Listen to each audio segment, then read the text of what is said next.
I spent my vertical time today with my grandson.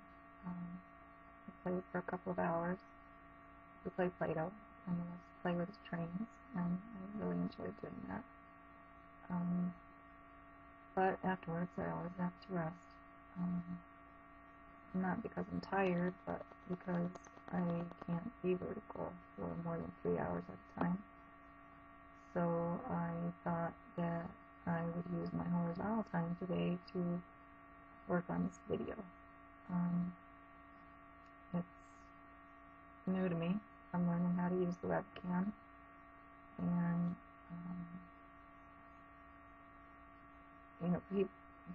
people often ask me, what happened to you? And they think it's odd that I lay down in public. And it's not always easy to do that. But if I don't, then things happen that are much more embarrassing than laying down in a public setting. About 6 years ago, I had the right knee arthroscopy to fix torn cartilage in my knee.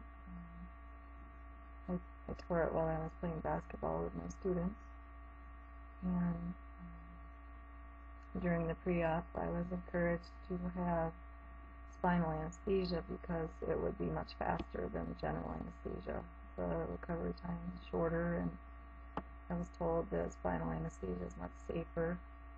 And when I asked, what are the risks of this procedure, I was told that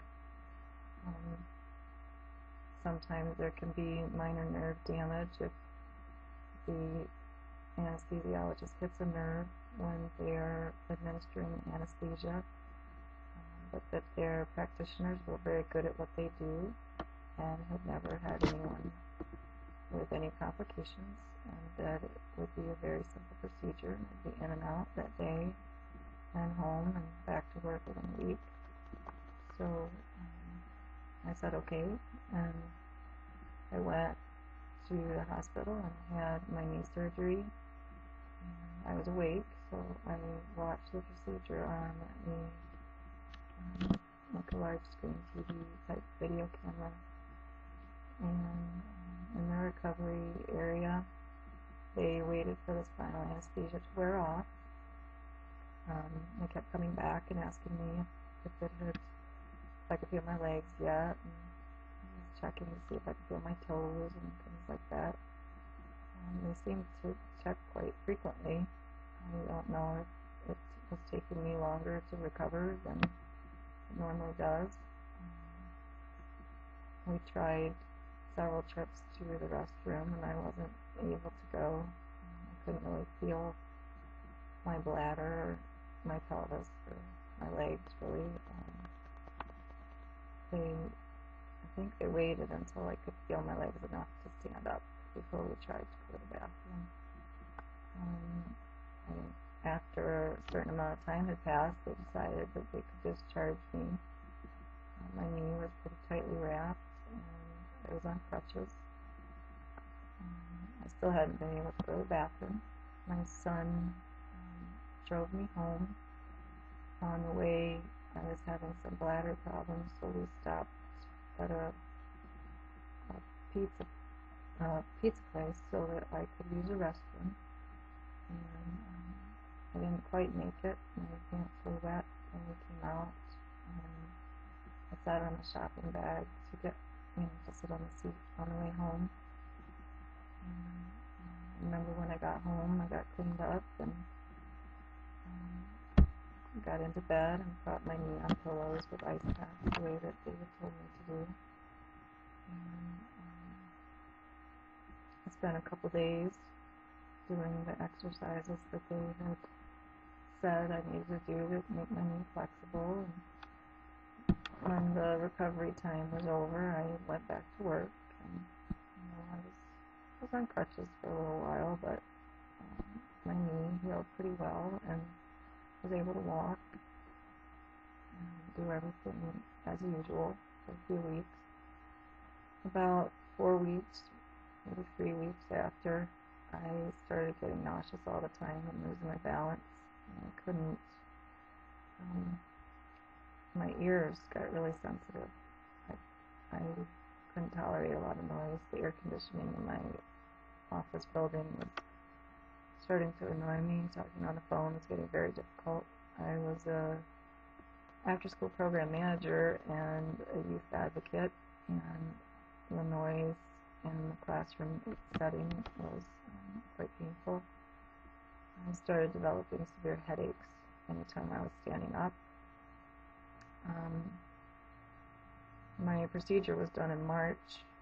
I remember it was about July that I had started laying on the floor in my office in order to get the headaches to subside. My doctor had been trying to figure out what was going on since about April. She had referred me to an ear, nose, and throat doctor, and of course he ran a whole bunch of tests, and my ears seemed fine, other than being able to hear too many things, and not having much tolerance for the noises in the hearing test. He couldn't find anything wrong with my ears. So he ended up referring me to a neurologist. I guess it was about July that I finally did just a Google search on positional headaches. And at that time, I found a link that said that these types of headaches can happen after a spinal block or spinal anesthesia because you might be leaking spinal fluid. That was the first time there was any connection between, or possible connection between my symptoms and the knee surgery. I talked to my neurologist and my primary care doctor about the possibility that that might be what had happened, and they did an MRI of my head and said my head looked okay and couldn't figure out what the headaches were from. I believe it was that first neurologist did a spinal tap that day.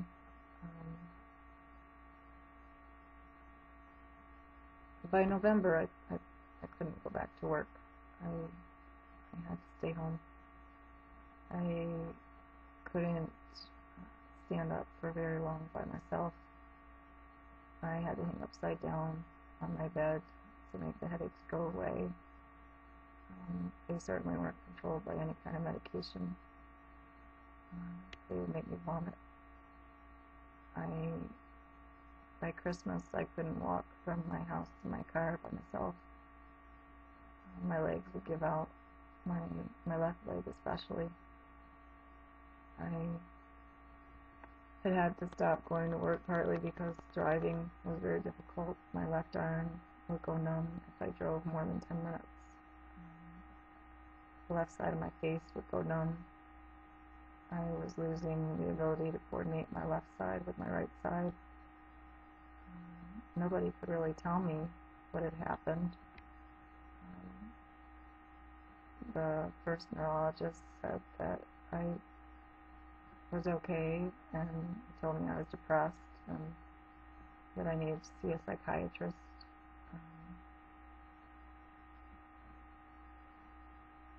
Eventually, he referred me to a specialist, a neurosurgeon, who said, "I don't know why you're here, you don't have a neurological problem."